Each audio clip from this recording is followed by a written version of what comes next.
कहानी की शुरुआत होती है डैनी नाम के एक आदमी से, जिसे लोग डैनी डॉग कहते हैं। डैनी के गले में हमेशा एक पट्टा बंधा रहता है, क्योंकि उसे बचपन से इंसान की तरह नहीं बल्कि एक जानवर की तरह पाला गया था। जब तक यह पट्टा उसके गले में रहता है, डैनी बिल्कुल शांत रहता है, लेकिन जैसे ही पट्टा उतरता है वह पूरी तरह बदल जाता है। फिर उसके सामने जो भी आता है, डैनी उसे बुरी तरह पीटने लगता है और तब तक नहीं रुकता जब तक उसका मालिक उसे रुकने का आदेश नहीं देता। डैनी को फाइट के दौरान चोटें भी लगती है, खून भी बहता है, लेकिन उसे दर्द महसूस नहीं होता, क्योंकि बचपन से ही उसे इस तरह ट्रेन किया गया था कि वह डर, दर्द और इंसानी एहसासों से दूर हो चुका था। डैनी का मालिक विक्टर होता है। विक्टर लोगों को लोन देता है और जब कोई समय पर पैसे वापस नहीं करता तो वह डैनी को अपने साथ लेकर वहां पहुंच जाता है। पहले वह शांति से पैसा मांगता है, लेकिन जैसे ही सामने वाला मना करता है, विक्टर डैनी का पट्टा खोल देता है। पट्टा खुलते ही डैनी उस आदमी और उसके लोगों पर टूट पड़ता है। कुछ ही देर में सभी की हालत खराब हो जाती है। इसके बाद विक्टर आराम से अपना पैसा लेता है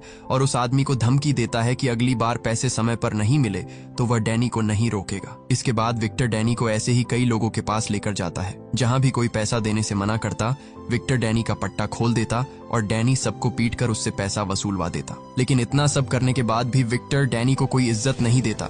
उसके लिए डैनी इंसान नहीं, सिर्फ पैसा वसूलने का हथियार था। काम खत्म होते ही विक्टर उसे वापस अपने अड्डे पर ले जाता और एक कुत्ते की तरह पिंजरे में बंद कर देता। डैनी के पास न रहने के लिए कमरा था, न सोने के लिए बिस्तर और न ही बात करने वाला कोई अपना इंसान। एक दिन फाइट के बाद डैनी वापस आता है।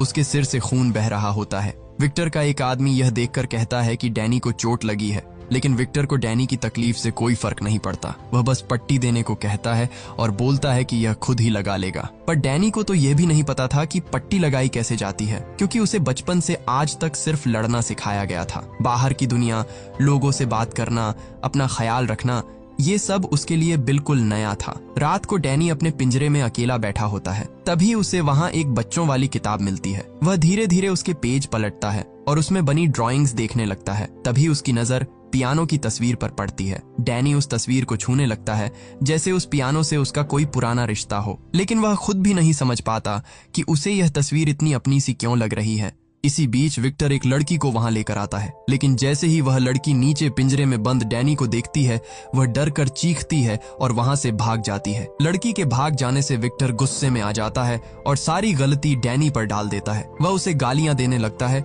लेकिन डैनी चुपचाप सब सुनता रहता है। उसे न अपने अपमान का मतलब समझ आता है, न अपने दर्द का। अगले दिन विक्टर फिर से डैनी को काम पर लेकर जाता है। इस बार उसे एक बॉक्सिंग क्लब के मालिक से पैसा वसूलना था। बॉक्सिंग क्लब का मालिक विक्टर को डराने के लिए एक बड़े पहलवान को सामने खड़ा कर देता है, लेकिन जैसे ही